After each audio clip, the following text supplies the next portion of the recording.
আবার আয়া পড়ছি বন্ধুরা। দেখো কি কি খাইছি।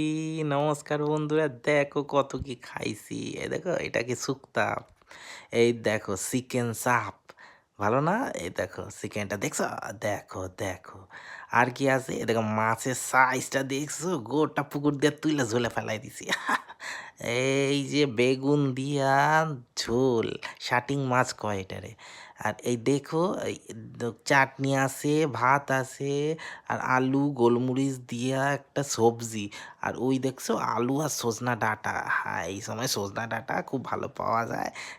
দেখো দেখো, লঙ্কা মঙ্কা বেগুন দিয়া খাইছে। এবার মাছটা দেখো, হেভি ছিল মাছটা। এই দেখছো, খাবা তোমরা? এত বড় মাছ খুব ভালো ছিল। এই দেখো বেগুন দিয়া এই যে মাংসটা একটু চাপটা নিয়ে লাগায়া খাইছিলাম। জম্পিস খাওয়াইছিল বন্ধুরা, লাস্টে পাতে মিষ্টি চাটনি।